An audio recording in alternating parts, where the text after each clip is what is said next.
Start.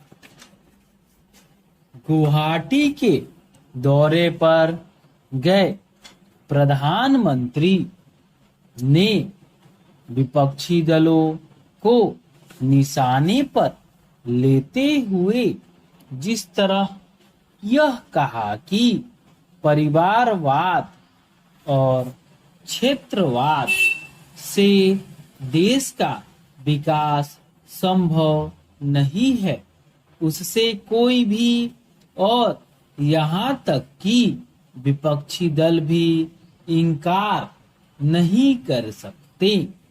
समस्या यह है कि देश में परिवारवादी दलों के साथ क्षेत्रवादी दलों की संख्या बढ़ती चली जा रही है।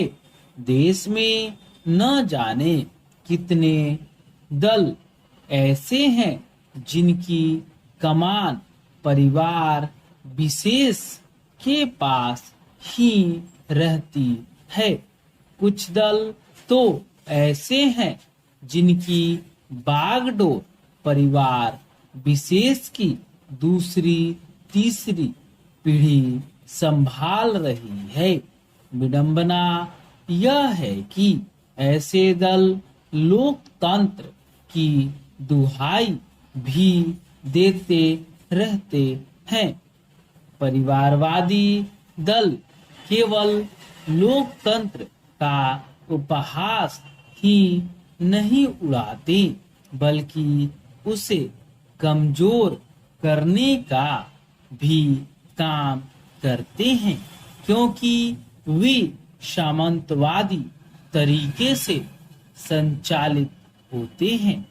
जैसे परिवारवादी दल लोकतंत्र के लिए हितकारी नहीं, वैसे ही क्षेत्रवादी दल भी समय के साथ राज्य विशेष में प्रभाव रखने वाले दलों की संख्या भी बढ़ी है। ऐसे दल रह रहकर राष्ट्रीय दलों से जुड़ते रहते हैं। कुछ क्षेत्रीय दल ऐसे हैं जो किसी राष्ट्रीय गठबंधन का हिस्सा बनने के बजाय तीसरा या चौथा मोर्चा बनाने की पहल करते रहते हैं।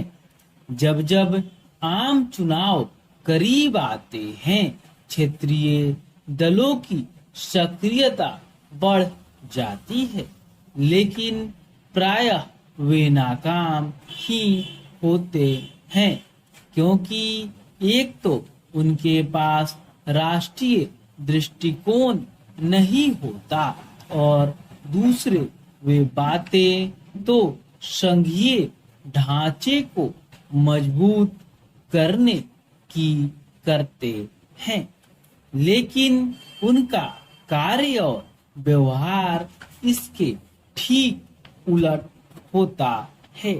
इसी कारण वे राष्ट्रीय स्तर पर अपनी छाप नहीं छोड़ पाते। क्षेत्रीय दल होने का यह मतलब नहीं कि वे क्षेत्रीय संकीर्णता का परिचय दें, लेकिन दुर्भाग्य यह है कि वे अपनी इसी संकीर्णता का प्रदर्शन करते रहते हैं। ऐसे दल कभी भाषा के सवाल को उठाकर क्षेत्रवाद को हवा देते हैं, तो कभी स्थानीय संस्कृति को। इससे भी खराब बात यह है कि वे विभिन्न विषयों पर केंद्र सरकार से असहयोग करते हैं। कभी कभी तो क्षेत्रवाद पर इस हद तक जोर दिया जाता है कि वह अलगाववाद का रूप लेता दिखता है। यह किसी से छिपा नहीं कि बंगाल में सत्तारूढ़ तृणमूल कांग्रेस किस तरह केंद्र सरकार की योजनाओं को या तो लागू करने से मना करती है या फिर उन्हें मनमाने तरीके से लागू करती है। इसकी अनदेखी नहीं की जा सकती कि कुछ क्षेत्रीय दलों ने किस तरह एक देश एक राशन कार्ड योजना में शामिल होने से इनकार किया। इसी तरह यह भी एक तथ्य है कि तमिलनाडु सरकार किस प्रकार राष्ट्रीय मेडिकल परीक्षा यानी नीट को अस्वीकार करने के लिए हर संभव जतन करती रही। यह भी याद रखें कि बंगाल सरकार बांग्लादेश से संबंध सुधार में बाधक बनती रही है और तमिलनाडु सरकार श्रीलंका मामले में केंद्र सरकार से अलग लाइन पर चलती रही है। स्टॉप।